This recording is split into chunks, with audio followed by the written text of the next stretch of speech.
Hello everyone, welcome back to Speletons. I'm Zinker, he's Derek. Alright, so Derek, you got any fascinating stories today?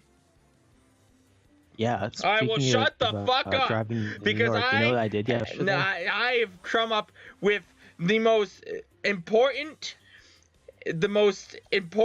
superhero of our generation. The best superhero of all time. The ultimate superhero. Alright?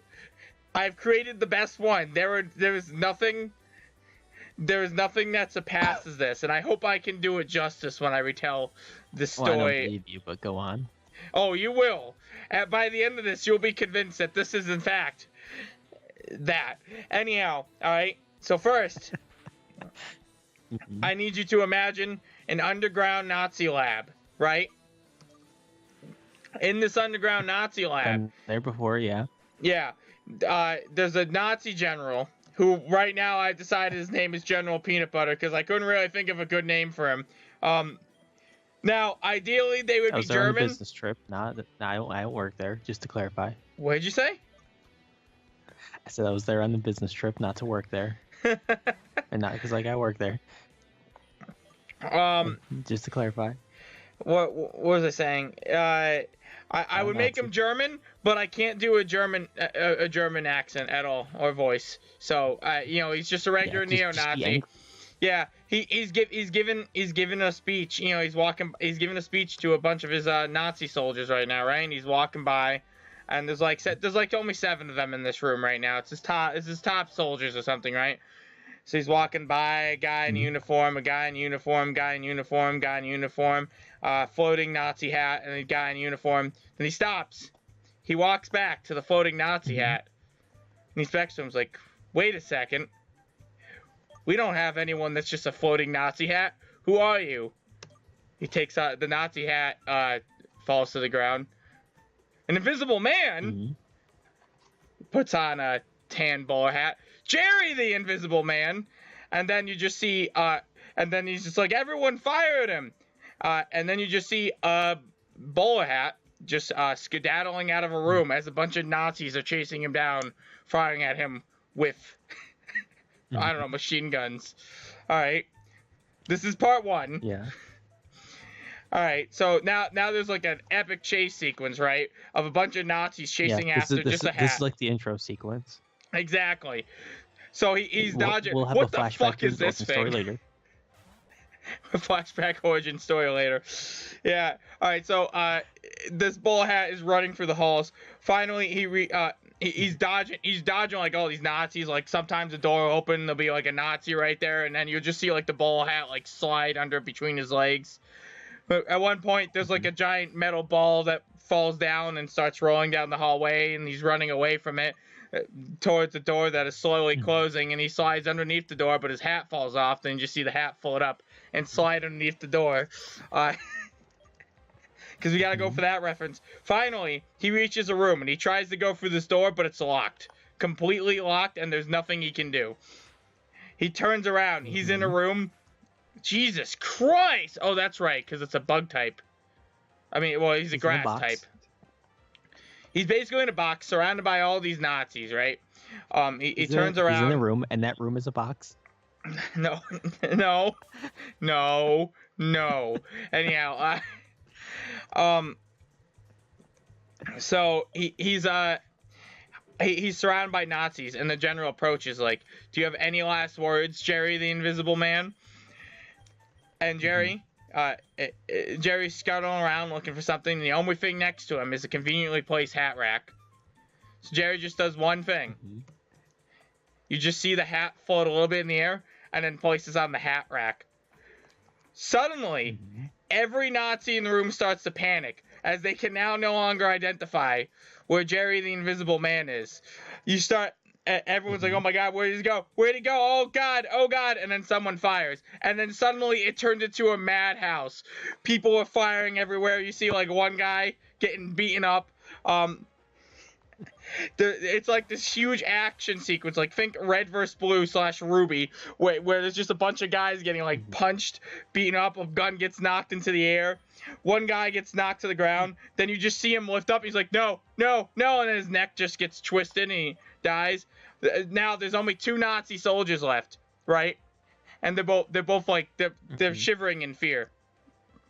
They're really scared right now because like anything could happen.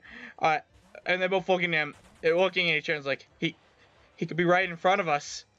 You know, they're really scared, and then they're pointing the guns at each other, and you know, they just, we gotta take the shot. He could be there, and they both just fire at each other and they kill each other.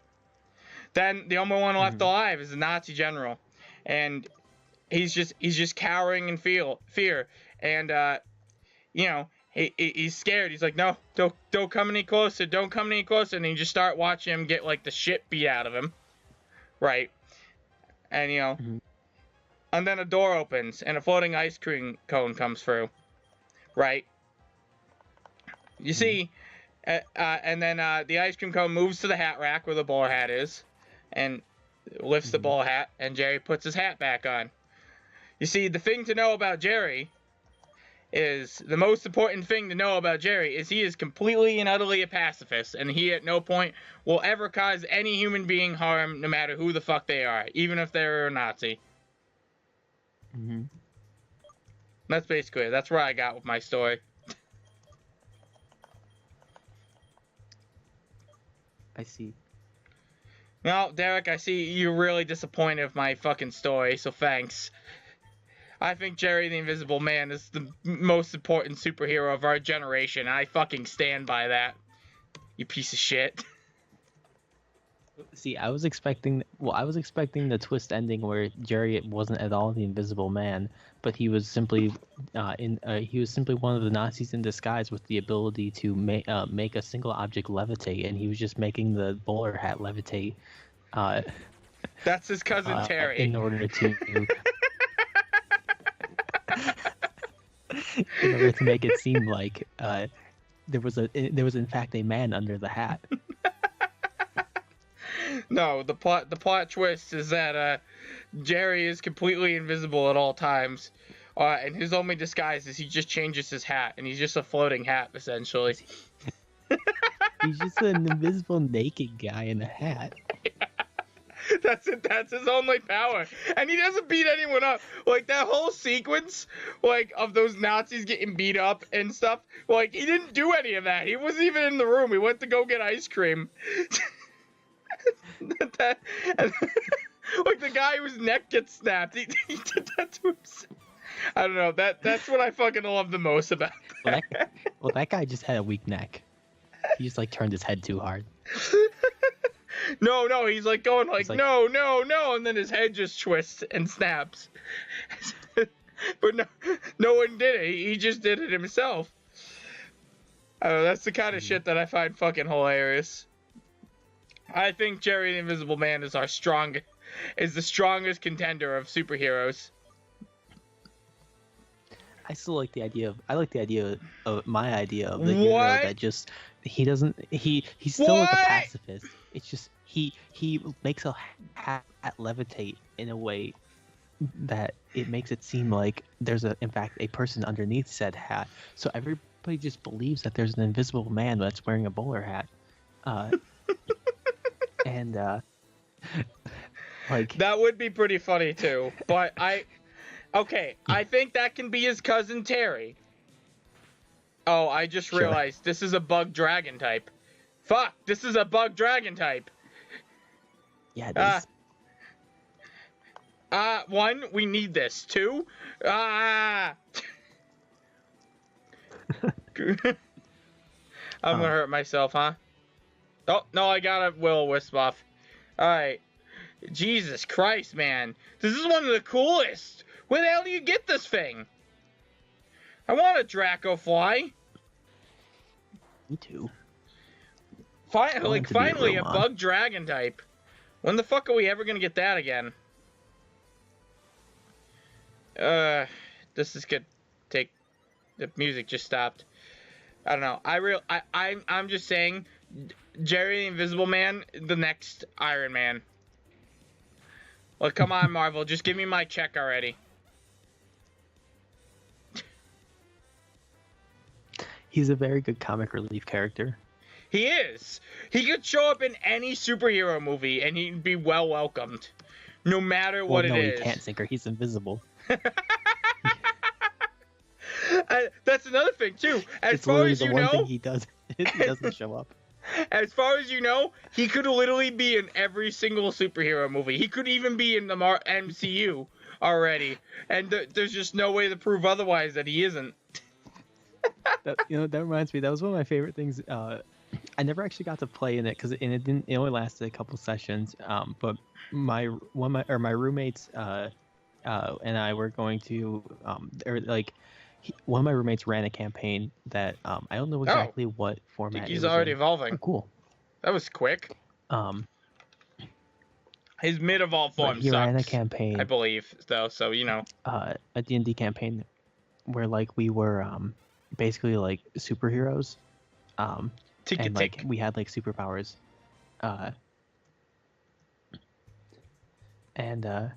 God, all I did is add a K to the end of his name. Yeah. Yeah, pretty much. He's just gonna become Tiki Tiki. Yeah, I think that actually is his evolution's name. You called it. Anyways, he's just slowly finishing his name. Finishing his name, that's all it is. But anyways, we were going to it was going to be like a superhero campaign or something like that. Right. And I forget all the specifics of it.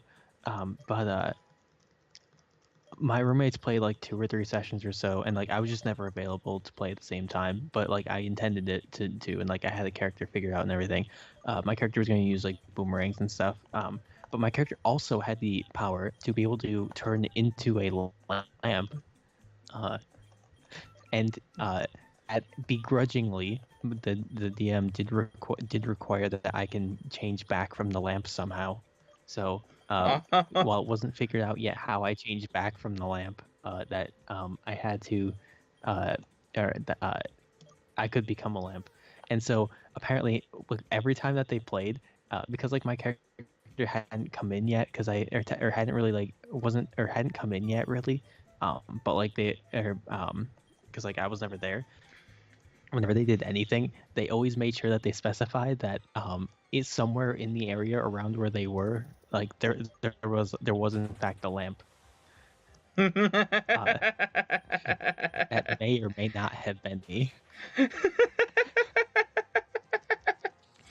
It's pretty funny to think. If they were driving a car, there was a lamp in the trunk. If they were in an office building, there was a lamp around, on one of the desks. Nice. That'd be pretty funny. I'm really sad I never got to make my entrance as currently a lamp. A lamp? Jerry the lamp.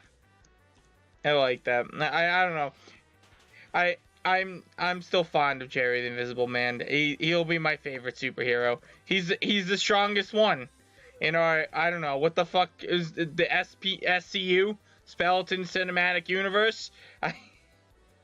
He's the strongest one yet. We're getting there. We could definitely make a comic. We could make a couple off the characters we made so far. We have Fruit Kinesis, we have the Mighty Lantern, we have Jerry the Invisible Man, we have Terry the Invisible Man, who's not actually an invisible man. That's his full title, by the way. Let's start writing fan fiction about our characters. Dude, it'd be fucking great. Oh yeah, I know we're out of time. Not like sex fan fiction. Well, okay, some of that too, but not just that. You can't not have sex fan fiction with fucking Jerry without Jerry the Invisible Man. He's that hot. Hottest man alive. Jerry. Go ahead and argue.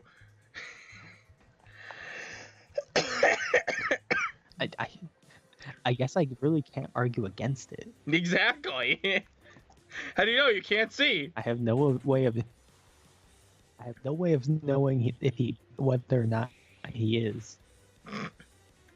Oh my god. This Pokemon is so ridiculously strong. Also, that was a bullshit crit. And you know it, game. Give me Hyper Potion. Maybe it's like a slack. Maybe it's supposed to be like slacking. It could be, but I don't remember it having Truant. So, yeah, it doesn't have Truant. It's just a ridiculously strong Pokemon. Alright, X7 Speletons, everyone. Bye-bye.